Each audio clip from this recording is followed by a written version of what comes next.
Shalom, shalom, shalom. Kembali bersama saya Pendeta Fernando Sinaga menyampaikan kebenaran firman Tuhan. Sebelum kita lanjut, saya mengajak kita berdoa lagi. Mari siapkan hatimu, kita berdoa.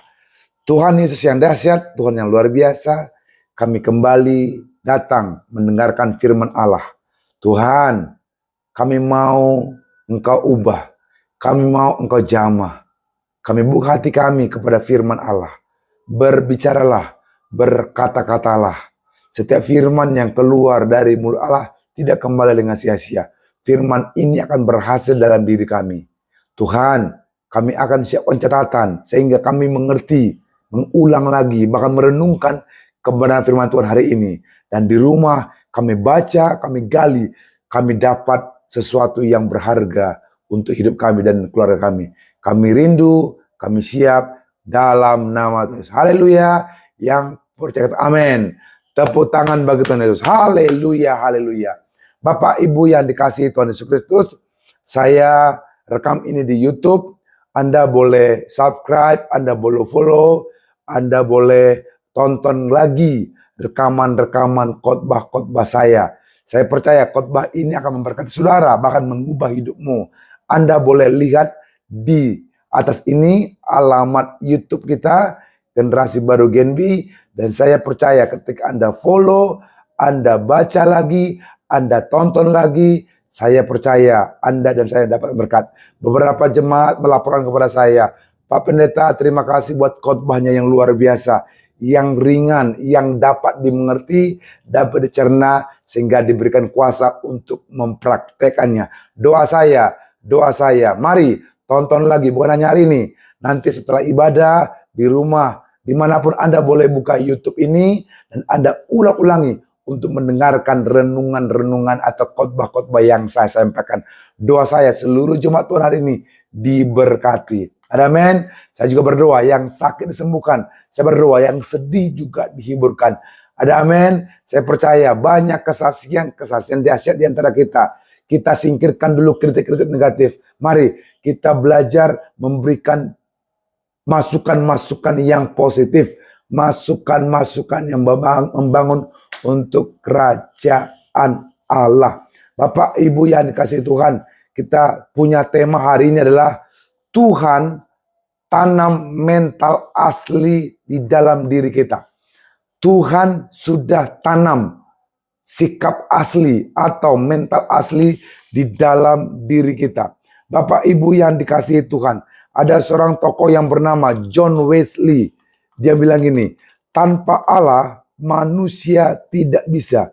Tanpa manusia Allah tidak akan. Sekali lagi, ada seorang tokoh yang sudah sangat lama berkata, tanpa Allah manusia tidak bisa, dan tanpa manusia Allah tidak akan. Kebanyakan di antara kita berdoa itu menjadi sulit diungkapkan. Kebanyakan orang berdoa tidak tahu bagaimana cara untuk berdoa. Saya pribadi berdoa itu seperti berkata-kata kepada sahabat, pada teman. Tidak perlu harus di kamar. Kadangkala bisa berdoa di mobil. Kadangkala bisa berdoa di kantor. Kadangkala bisa berdoa ketika dalam perjalanan. Kenapa? Jadikan Tuhan itu sebagai sahabat saudara. Ada pernyataan penting dari John Wesley. Tanpa Allah, manusia tidak bisa. Dan tanpa manusia, Allah tidak akan. Maksudnya adalah, manusia itu tidak bisa sendiri. Maksudnya adalah, manusia tidak bisa melakukan apapun tanpa Allah di bumi ini. Tapi juga ada pernyataan seperti ini. Allah tidak akan melakukan apapun di bumi tanpa manusia. Jadi prinsipnya adalah harus ada kerjasama antara sorga dan bumi. Sekali lagi, harus ada kolaborasi antara sorga dan bumi agar sesuatu bisa terjadi di bumi. Jadi apa yang terjadi di bumi tergantung pada Anda. Itu adalah sebuah kebenaran. Apa yang terjadi dalam keluargamu tergantung pada Anda. Apa yang terjadi pada pekerjaanmu tergantung pada Anda. ini adalah kebenaran. Alkitab kita buka Kejadian 1 ayat 26. Ya, Kejadian 1 ayat 26.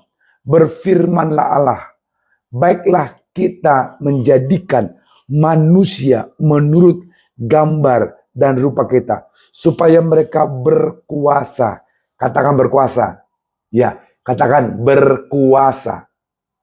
Allah berkata, biarkan mereka berkuasa atas bumi. Allah tidak bilang ini, biarkan kita berkuasa. Tapi dikatakan, Allah berkata, biarkan mereka. Mereka itu siapa? Saudara dan saya. Ya, saudara dan saya. Allah sendiri tidak bisa campur tangan di bumi tanpa izin dari Anda. Allah tidak bisa campur tangan di keluargamu tanpa izin dari saudara yang dia berikan kepada Anda. Anda sudah lama berdoa, Anda sudah lama bergumul, namun belum dijawab. Anda sudah memperkatakan firman Allah, dan hal itu belum digenapi. Karena masih menunggu dan menunggu. Bapak Ibu yang saya kasih dalam Kristus. Ada sebuah kisah, wanita pendarahan yang sudah belasan tahun, 12 tahun. Ya, dia pendarahan, dia ke tabib, dia ke dokter, terima resep, dia tebus obat, dia makan obat, pendarahannya berhenti. Tapi setelah obatnya habis, dia pergi lagi ke dokter, dia terima obat, dia makan, pendarahan berhenti. Tapi setelah obatnya habis, pendarahan lagi. Berulang-ulang. Suatu ketika wanita ini yang mendengar ada kabar Yesus berjalan di sekitar kotanya. Yesus berjalan di sekitar kotanya. Dan dia mulai mengalami timbulnya iman. Karena iman adalah iman timbul dari pendengaran dan pendengaran akan firman. Dia dengar, dia timbul, dia jamah. Dan ketika dia timbul, Bapak Ibu yang kasih Tuhan, perlu kerjasama. Bukan hanya iman yang di hati, tapi wanita ini melangkah menuju keberadaan di mana Yesus. Kadangkala Anda sudah berdoa, kadangkala Anda sudah bergumul, tapi Tuhan ajak Anda untuk bertindak. Tuhan, berikan aku berkat. Oke, tapi saudara lupa, berkat itu datang karena Anda kerja. Berkat itu datang karena diusahakan. Uang itu tidak datang dari langit. Uang tidak datang dari awan-awan. Tapi uang itu dapat diusahakan dengan create, menciptakan uang. Dengan cara bekerja. Tentunya dengan bekerja. Siapapun orangnya, mesti kerja. Bapak Ibu yang saya kasih dalam Kristus. Wanita ini melakukan kerjasama. Dia tidak hanya di kamarnya. Tapi dia setelah terima iman, dia berkata dalam hatinya, asal ku jamah saja jubahnya, aku sembuh.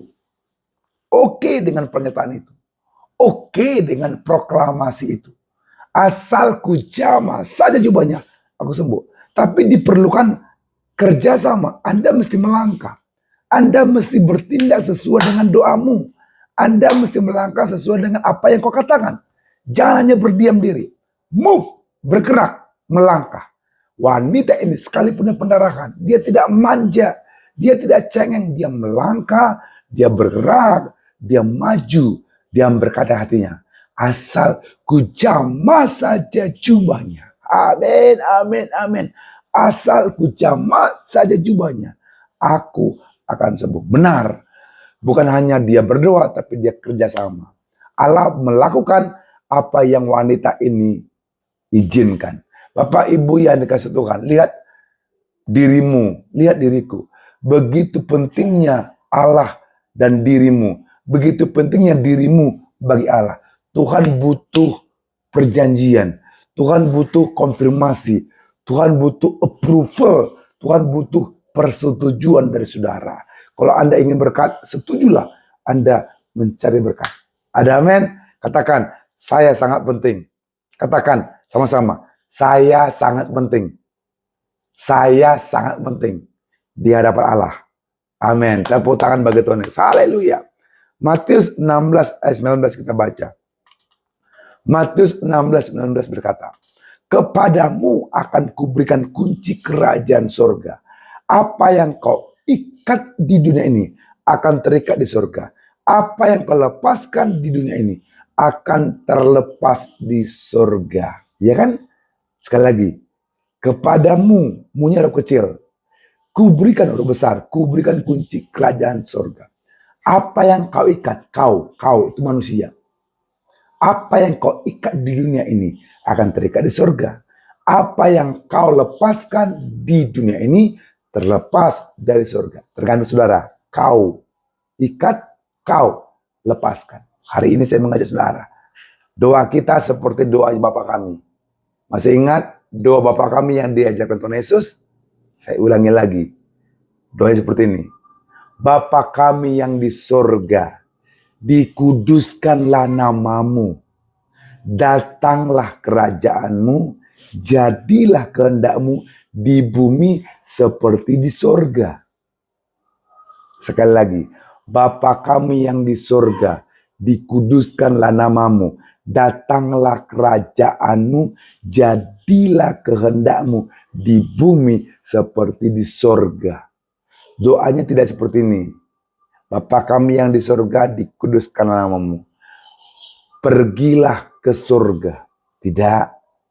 Pergilah kerajaan. Tidak. Tapi dikatakan dengan jelas. Datanglah. Berarti undangan. Jojo. Go jo. Undangan. Come. Datang. Mari. Ya kan? Datanglah kerajaanmu. Berarti kita mengundang surga ke rumah. Itu artinya. Kita mengundang suasana surga ke gereja. Kita mengundang sukacita surga ke rumah, keluarga kita.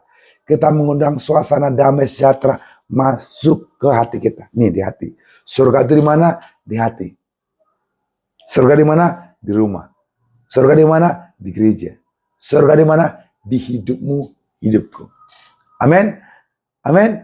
Salah satu yang datang dalam hadirat Tuhan itu adalah aturan surga. Salah satu yang datang dari surga adalah manajemen surga. Tuhan menciptakan alam semesta dengan teratur. Saya pernah khotbahkan. Tuhan mengatur gelap dan terang. Tuhan mengatur siang dan malam. Tuhan mengatur seluruh sistem cakrawala. Bayangkan, ini matahari, ini planet, ini bumi, ini bulan.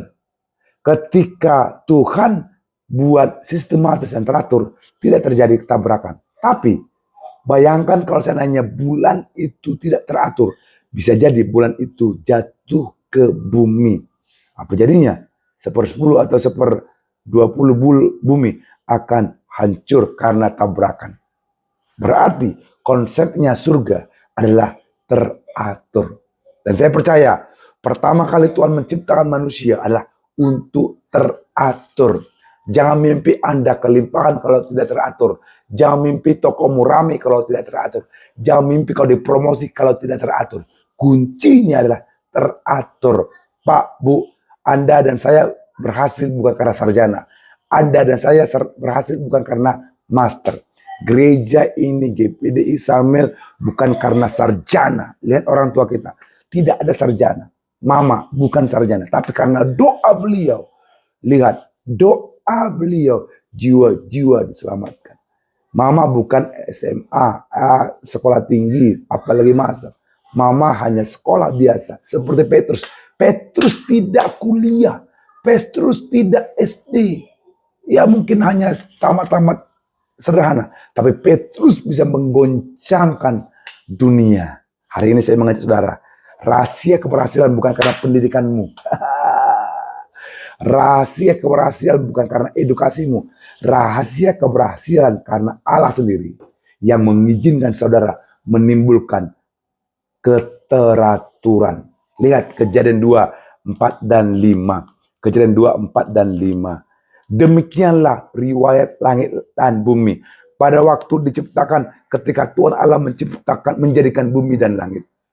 Belum ada semak apapun di bumi, belum timbul tumbuh-tumbuhan apapun di padang, sebab Tuhan Allah belum menurunkan hujan ke bumi. Dan belum ada orang untuk mengusahakan ataupun mengatur tanah itu. Pelajaran ini saya catat dua arti. Yang pertama, Tuhan tidak akan pernah mengizinkan pertumbuhan jika tidak ada manajemen. Tuhan tidak akan pernah mengizinkan pertumbuhan jika tidak ada aturan. Aturan yang kedua, arti yang kedua dari Kejadian 2 ayat 5. Apapun yang kamu mismanajemen atau salah kelola atau salah urus, maka kamu akan kehilangan itu. Apapun mau bisnis, toko, usaha, dagangan, kalau tidak teratur, maka engkau akan kehilangan toko, usaha, bisnismu, daganganmu. Apapun yang kau urus, kalau salah urus, kamu akan kehilangan. Dengan kata lain, Tuhan tidak akan pernah memberikan apa yang kamu doakan, tapi Dia hanya akan memberikan apa yang kamu bisa atur. Kemampuanmu mengelola, kemampuanmu mengatur, kemampuanmu memilah-milah. Musuh terbesar manusia bukanlah dosa. Musuh terbesar manusia bukanlah setan. Musuh terbesar manusia adalah ketidaktahuan atau tidak mau tahu. Atau gelap. Nggak mau aku tahu gitu. Orang-orang yang tidak mau tahu, apalagi pemalas, itu tidak akan berhasil. Ketidaktahuan penyebab segala kehancuran. Ketidaktahuan adalah musuh terbesar manusia. Lihat Hosea 4 ayat 6. Buka kitab saudara. Hosea 4 ayat 6. Umatku binasa karena tidak mengenal Allah. Karena engkaulah yang menolak pengenalan itu, maka aku menolak engkau menjadi imamku. Dan karena engkau melupakan pengajaran Allahmu, maka aku juga akan melupakan anak-anakmu. Sekali lagi, umatku binasa. Mati. Karena tidak mengenal Allah. Karena engkaulah yang menolak pengenalan itu, maka aku menolak engkau menjadi imamku. Dan karena engkau melupakan pengajaran Allahmu, maka aku juga akan melupakan anak-anakmu. Jika Anda salah mengatur tubuh Anda akan kehilangan tubuhmu. Jika Anda salah mengatur pernikahanmu, Anda kehilangan pernikahan. Jika Anda salah mengatur anak-anakmu, Anda akan kehilangan mereka. Jika Anda salah urus uang, Anda akan kehilangan uang. Ketika Anda salah mengurus apapun, Anda akan kehilangan. Whatever you mismanage, you will lose. Apapun yang salah urus, kamu akan kehilangan itu. Oleh sebab itu, aturlah tubuhmu. Aturlah anak-anakmu. Aturlah uangmu. Aturlah pernikahanmu. Pak, Bu, berhenti cara berpikir agama. Tuhan tidak pernah ciptakan agama. Manusia yang ciptakan agama. Agama artinya agama tidak kacau. Dengan cara manusia. Tuhan menciptakan kerajaan Allah. Dan Tuhan katakan yang jelas. Undanglah, datanglah kerajaan Allah. Bukan datanglah agama. Kenapa orang agama suka untung saja. Orang agama suka mukjizat saja. Orang agama suka keajaiban saja. Keajaiban saja. Orang agama berdoa minta berkat tanpa ada usaha. Mereka ingin keajaiban persediaan. Mereka minta mana turun dari sorga. Mereka ingin tanggapan Tuhan dengan segera. Dan lihat apa yang terjadi. Mereka berhenti percaya ketika tidak ada jawaban. Mereka berhenti percaya ketika tidak ada solusi dari Tuhan. Bahkan mereka cemburu. Mereka berhenti ke gereja karena belum ada jawaban dari Tuhan. Bahkan mereka menganggap Tuhan seperti Sinterklas. Setiap tahun. Setiap Desember dia datang gereja. Kristen Natal. Tapi setelah itu tidak pernah gereja. Dia mau hanya hadiah saja. Itu agamawi. Tolak doa agamawi. Tolak iman agamawi. Tolak kepercayaan-kepercayaan manusiawi. Lihat sejarah Yahudi keluar dari Mesir. Mereka selalu mencari tanda-tanda mukjizat.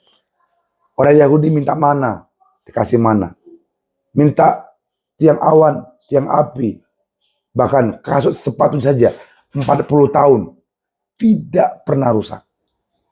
Mereka dapat mukjizat, tapi tidak dapat masuk tanah perjanjian. Semua dimusnahkan Tuhan. Stop cari mukjizat, stop mengejar keajaiban. Mulai cari kerajaan Allah. Tepuk tangan bagi Tuhan Yesus. Haleluya. Woo. Katakan, woo. Doa saya, ubah konsepmu ke gereja. Ke gereja cari Tuhan. Ke gereja cari kerajaan Allah. Doa pun cari kerajaan Allah. Mungkin Anda berpikir Tuhan menyukai mukjizat. Mungkin Anda berpikir Tuhan ahli dalam keajaiban. Anda cek di Alkitab. Perjanjian lama, begitu banyak perihal keajaiban, mukjizat. Itu Musa. Bayangkan dia bisa membelah lautan. Bangsa Israel sekarang lebih condong percaya kepada Musa. Lebih percaya kepada Musa daripada Yesus. Yesus mukjizatnya hanya berjalan di atas air. Seperti itu. Sepertinya mukjizat Yesus kalah dengan mukjizat di perjanjian lama. Seperti Musa. Amin. Tapi Tuhan Yesus tidak mukjizat belakang. Tuhan tidak suka Anda mencari mukjizat saja. Tapi Tuhan lebih suka Anda mengatur, mengelola hidupmu. Ada amin? Ada. Stop cari mukjizat. Stop cari keajaiban. Contoh, Anda minta anakmu naik kelas. Pak Pendeta, tolong mukjizat terjadi biar lulus anak saya. Tidak salah minta doa seperti itu. Tapi kita coba atur dari awal. Dengan cara mengatur agar anak-anakmu belajar. Tidak main-main, main layang, main di luar, atau main apapun. Tapi diatur agar dia belajar. Anda minta, Pak Pendeta doakan dulu biar sembuh sakit jantung. Kita doakan. Saya tidak anti doa. Padahal, kalau kita awali dengan aturan, kita atur makan kita atur kesehatan kita mengajarkan kita, makanlah secukupnya. Boleh makan semua, kita mau makan semua, it's okay. Semua boleh makan, tapi secukupnya, tidak berlebihan, tidak terlalu banyak. Atau mungkin Anda sakit diabetes, kita doakan biar sembuh dari diabetes, tolak diabetes. Tapi kalau kita coba teratur hidupmu, mari hindari gula-gula, hindari kue-kue manis, hindari teh manis yang kebanyakan. Kenapa? Pemicunya adalah gula, pemicunya adalah yang manis-manis. Sehingga ujungnya itu pradiabetes, bahkan diabetes. Obatnya yang ada di Singapura. Di Indonesia belum ada obat diabetes. Ya, tahu-tahu orang diabetes kan potong jari, potong kaki. Nah, kita tidak mau sampai seperti itu. Kita mau ada keteraturan. Lihat di Matius 6 ayat 33 bilang gini. Matius 6 ayat 33 bilang gini. Tetapi carilah dahulu kerajaan Allah dan kebenarannya. Carilah dahulu, berarti yang awal. Berarti terdahulu. Carilah dahulu kerajaan Allah dan kebenarannya. Maka semua itu akan ditambahkan kepadamu. Nah, Tuhan sudah punya rencana, saudara. Di awal saya sudah mengatakan, Tuhan sudah tanam mental asli dalam dirimu. Tuhan sudah tanam sikap yang original dalam dirimu. Kita lihat Kejadian 1 ayat 11 dan 12. Ada amin? Kejadian 1 ayat 11 dan 12. Berfirmanlah Allah, hendaklah tanah menumbuhkan tunas-tunas muda, tumbuh-tumbuhan yang berbiji, segala jenis pohon buah-buahan yang menghasilkan buah, yang berbiji, supaya ada tumbuh-tumbuhan di bumi, dan jadilah demikian. Tanah itu menumbuhkan tunas-tunas muda, segala jenis tumbuh-tumbuhan yang berbiji, dan segala jenis pohon-pohonan yang menghasilkan buah, yang berbiji. Allah melihat bahwa semuanya itu baik. Dengarkan hari ini, dengarkan sekarang.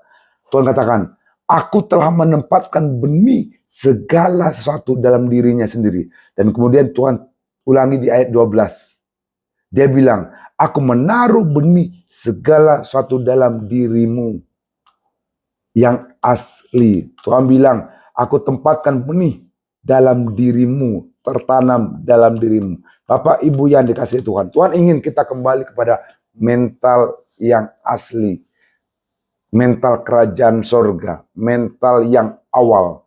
Kerajaan Allah menuntut mentalitas yang asli. Ya, Pak, Bu, kadangkala kita KW, ya. Apa itu KW? KW 1, KW 2, itu yang palsu. Yang aslinya adalah dari kerajaan surga. Yesaya 53 bilang gini, ayat 6, kita buka sebentar. Kita sekalian sesat seperti domba. Yesaya 53:6. Kita sekalian sesat seperti domba. Masing-masing kita mengambil jalan sendiri. Tapi Tuhan telah menimpakan kepadanya kejahatan kita sekalian. Kita domba, namun Tuhan mau mental kita mental kerajaan Allah, mental singa. Ya, kita mengira kita adalah domba. Jadi kita berpikir seperti domba, berbicara seperti domba, berjalan seperti domba, berpakaian seperti domba, berpikir seperti domba, makan seperti domba, hidup bersama domba. Kita hanya domba dan kita sangat malu sehingga takut pada singa. Amsal 30 ayat 30. Catat ini. Amsal 30 ayat 30 bilang ini. Jadilah seperti singa. Singa yang terkuat di antara binatang, yang tidak mundur terhadap apapun. Katakan tidak mundur. Katakan tidak mundur. Singa tidak mundur terhadap apapun. Singa adalah raja hutan, raja hewan dari kerajaan hewan. Singa mempunyai sikap mental yang berbeda dengan hewan lain. Kenapa singa disebut raja? Padahal singa bukan hewan tertinggi. Kenapa singa disebut raja? Padahal singa bukan hewan yang terbesar. Kenapa singa disebut raja? Padahal singa bukan hewan yang terberat. Bahkan singa bukan hewan yang tercerdas atau terpintar. Namun singa disebut raja. Kenapa? Sikap. Saudara bisa berhasil karena sikap. Singa memiliki sikap berbeda. Saudara juga punya sikap yang berbeda. Singa tidak mundur dalam keadaan apapun. Saudara punya sikap juga. Tidak pernah mundur dalam keadaan apapun. Dalam situasi apapun. Dalam kondisi apapun. Tidak pernah mundur. Itu singa. Saya berdoa, Anda dan saya punya mental singa. Ketika seekor singa melihat seekor gajah, dan yang terlintas di pikirannya adalah satu kata, makan siang. Singa punya sikap, setiap binatang yang ada di hutan adalah makanannya. Tapi lihat, ketika seekor gajah yang besar melihat singa, apa di pola pikirnya? Dia takut, dia akan dimangsa. Dia akan dikejar dan dimakan. Singa adalah raja karena apa yang dia yakini tentang dirinya. Apa yang dia pikirkan tentang dirinya. Apa yang kau ikat di bumi, terikat di surga. Apa yang kau lepaskan di bumi, terlepas di surga. Lihat Kejadian 1:26 lagi. Kejadian 1:26. Berfirmanlah Allah, baiklah kita menjadikan manusia menurut gambar dan rupa kita. Supaya mereka berkuasa. Supaya saudara berkuasa. Supaya saya berkuasa. Yesus adalah raja. Kita adalah warga negara surga. Segambar, serupa dengan Allah. Pak, Bu, saudaraku yang dikasihi Tuhan. Tuhan sudah tanam mental asli dalam dirimu. Singa tidak pernah mundur dalam keadaan apapun. Sekali percaya Yesus, tetap Yesus. Amin. Sekali menyembah, tetap menyembah. Sekali setia, tetap setia. Tidak pernah mundur. Tidak pernah mundur. Tidak ada kata-kata mundur. Singa selalu melangkah. Singa selalu berjalan. Singa selalu menuju kemenangan. Kesimpulan, singkat saja. Yang bukan singa akan lari dari masalah. Singa tidak pernah mundur. Mental asli singa. Kita adalah tidak pernah mundur dalam setiap masalah. Kita hadapi bersama singa dari Yehuda. Siapa singa dari Yehuda? Yaitu Tuhan Yesus. Gambaran Yesus adalah singa dari Yehuda. Kita buka Wahyu 5 ayat 5. Wahyu 5 ayat 5. Lalu berkatalah seorang dari tua-tua itu kepadanya, jangan engkau menangis. Sesungguhnya singa dari suku Yehuda, yaitu tunas Daud, telah menang. Yesus telah menang. Yesus sudah disalib dan berkata, sudah selesai. Kemenangan sudah dia berikan. Dan saudara dan saya adalah lebih dari pemenang.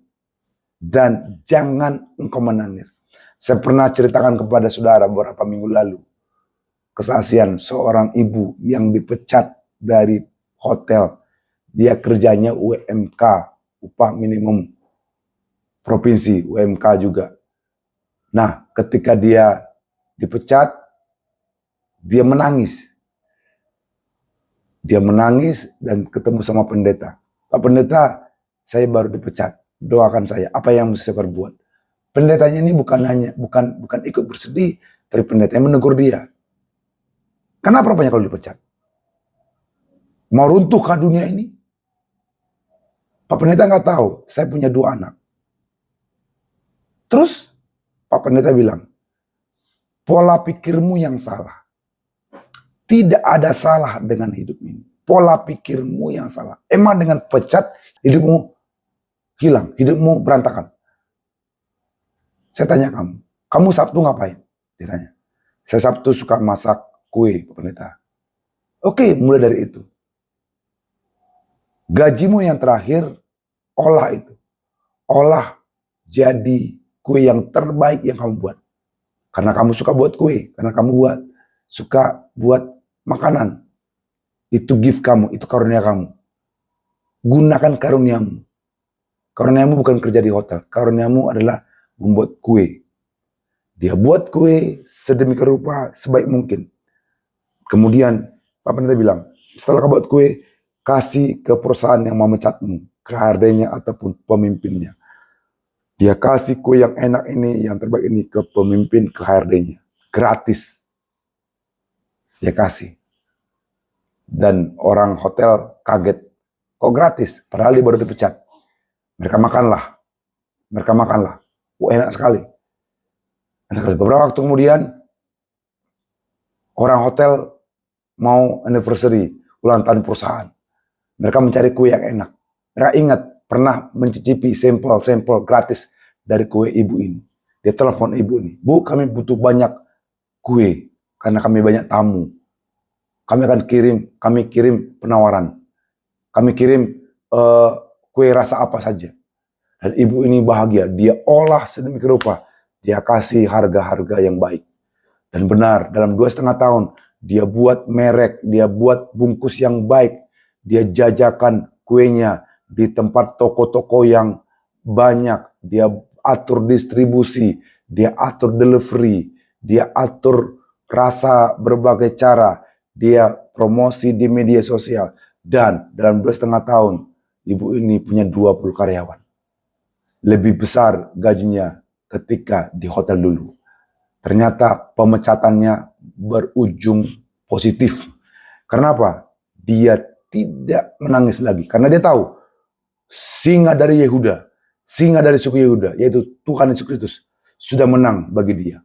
Hari ini saya menantang saudara, jangan engkau menangis, meratapi keadaan. Stop menangis, meratapi kondisimu. Mulai cari kerajaan Allah. Jangan manja, jangan malas. Orang malas tidak diperhatikan Tuhan. Orang menggerutu tidak diperhatikan. Orang yang suka kritik tidak dalam kerajaan Allah. Kerajaan Allah adalah kerajaan yang penuh dengan usaha dan penyertaan Tuhan. Kita berikan tepuk tangan bagi Tuhan Yesus. Haleluya, haleluya. Hari ini saya berdoa, miliki mental asli, yaitu tidak kenal mundur. Tidak kenal mundur. Seringkali orang-orang ketemu orang bule, takut sama orang bule. Dia pikir bule lebih cerdas. Salah, itu virus. Jangan takut sama orang bule. Jangan takut sama luar negeri. Takutlah akan Tuhan. Siapapun di muka bumi ini, selama dia makan nasi, semua itu sama. Sama. Tidak ada lebih tinggi orang bule, tidak lebih tinggi kulit putih. Ya, semua sama di hadapan Tuhan. Amin. Doa saya seluruh jemaat yang mendengar hari ini adalah punya mental kerajaan Allah, mental pantang menyerah. Walau 1000 rebah di sisi, walau 10.000 rebah di kananmu, takkan ku goyah sebab engkau besertaku. Takkan ku mundur sebab Yesus sertaku. Takkan ku malas sebab Yesus sertaku. Takkan ku balas segala bulian sebab Yesus sertaku. Amin. Mari keluarga-keluarga yang kasih Tuhan, rumah tangga yang kasih Tuhan, jangan menyerah, jangan mundur, tetap kejar Yesus, tetap kejar kerajaan Allah, maka semua itu akan dipertambahkan kepadamu. Ada amin. Kita berikan tepuk tangan bagi Tuhan. Haleluya, haleluya, haleluya. Mari angkat kedua tangan ke surga. Saya mau berdoa untuk saudara. Amin. Angkat tanganmu ke surga. Saya berdoa untuk saudara. Tuhan, aku berdoa bagi umat Tuhan yang angkat tangan hari ini. Kami sudah membaca bahwa Engkau menjadikan kami mental asli, sikap asli yang tidak pernah mundur dalam keadaan apapun. Engkau sudah tanam itu di hati kami. Engkau sudah tanam itu dalam diri kami. Aku berdoa ini terjadi dalam diri kami. Kami tidak malas. Kami selalu berjuang dengan penyertaan Tuhan. Kami berjuang dalam sekolah. Kami berjuang dalam keluarga. Kami berjuang di pekerjaan. Dalam bisnis, dagangan kami. Kami semangat mencari kreativitas. Karena kami percaya bahwa Tuhan menyertai. Karena Tuhan sudah berikan sikap yang original, sikap yang asli dalam kami. Aku berdoa bagi umat Tuhan yang angkat tangan. Tuhan, mulai hari ini, buka mata kami, buka telinga kami. Tuhan sudah berikan kemenangan bagi kami. Tuhan sudah berikan kepada kami gol-gol yang sukses. Bagian kami berusaha. Selanjutnya, Tuhan yang menyertai kami.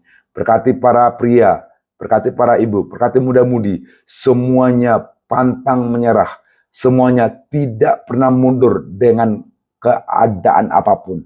Ini yang terjadi, ini yang terlaksana di dalam nama Tuhan Yesus. Haleluya. Katakan amin, amin. Tuhan berkati. Kita berikan tepuk tangan Tuhan Yesus. Haleluya. Shalom, shalom, shalom.